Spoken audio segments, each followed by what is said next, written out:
Alors moi je crois qu'il y a un double défi pour l'Église et pour nos assemblées de manière assez générale. Il y a d'abord bien évidemment le contact du 1 à 1, c'est très important, ce contact personnel avec les gens.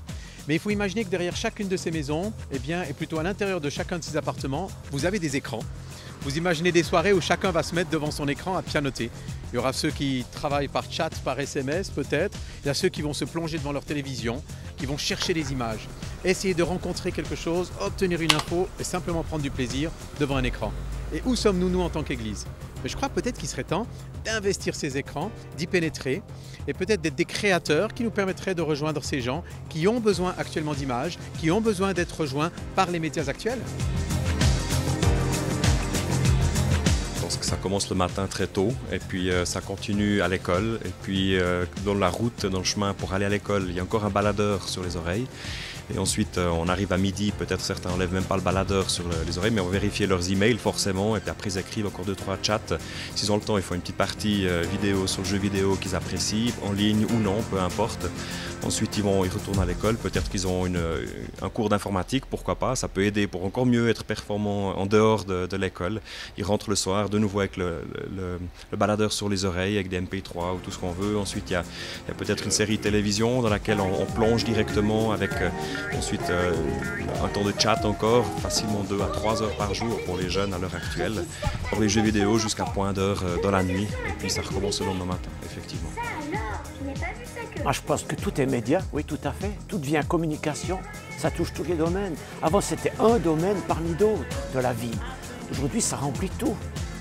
La communication devient très forte. On ne peut plus échapper à cela. Donc, on doit se poser la question, quel est mon rapport aux médias, à la communication? Le sujet devient énorme. Je ne pense pas que les valeurs chrétiennes soient suffisamment présentes dans les médias.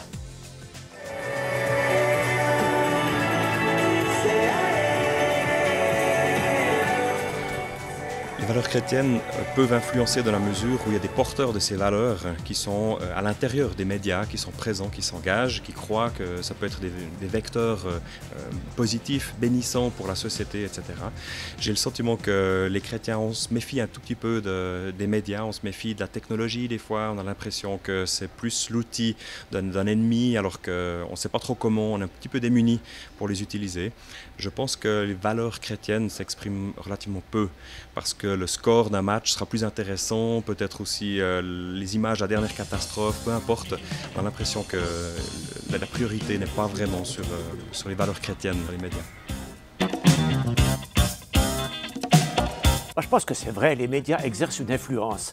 Ce n'est pas toujours leur but de vouloir changer notre façon de penser, ce qu'on croit, n'est-ce pas? Donc on se méfie. Mais je pense qu'ils influencent notre pensée, ils influencent notre façon de vivre aussi. Il y a une sorte de pensée unique qui se promène un peu dans le monde d'aujourd'hui, la globalisation, la mondialisation, et puis il y a des lignes comme ça, puis on les sent sur ces lignes. Donc on se méfie d'eux, c'est dommage. Je ne pense pas que ce soit leur but toujours, mais ils nous influencent certainement, même assez.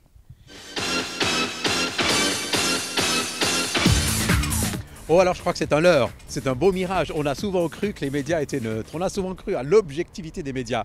Je crois qu'encore cette semaine, je regardais une manchette d'un magazine bien connu en terre romande qui parlait de l'infidélité mode d'emploi.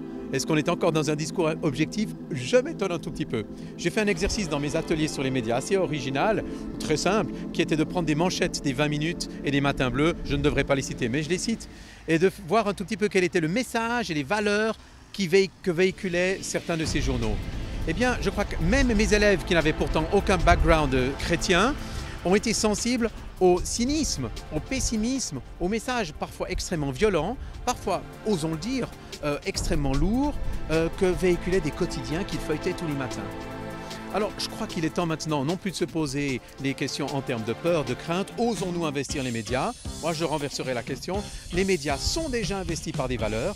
N'est-il pas temps maintenant que parmi ces valeurs, eh bien, on puisse, osons le mot, inscrire les valeurs du royaume dans ces médias, les pénétrer et peut-être féconder un tout petit peu d'optimisme, transmettre un tout petit peu d'espérance dans des médias qui en ont drôlement besoin.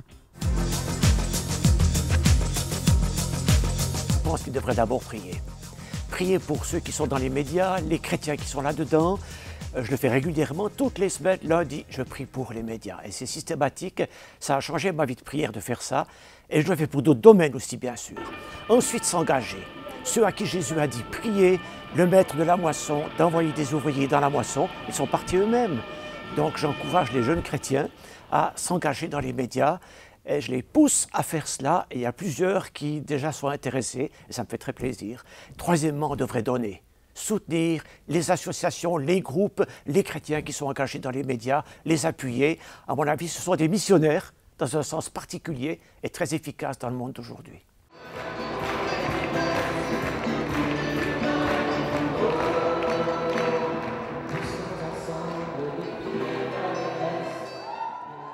Alors certainement, j'encouragerais à la prière pour toutes les personnes qui sont déjà engagées dans les médias. On a plusieurs entreprises en Suisse romande, plusieurs personnalités aussi qui sont engagées dans les médias, et qu'on puisse déjà vraiment les soutenir, les porter dans la prière, qu'ils puissent bien faire leur travail et se multiplier.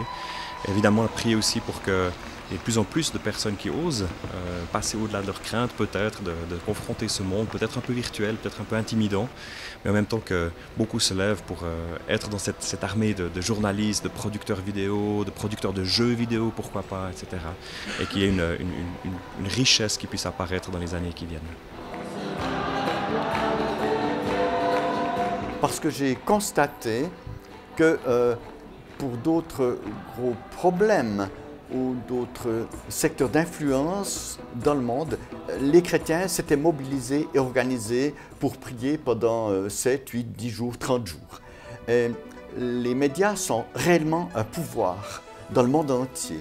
Alors pourquoi, en tant que chrétiens, nous mettrions à côté, nous oublierions ce pouvoir-là? La Bible elle-même nous dit de prier pour ceux qui ont un pouvoir et de l'autorité.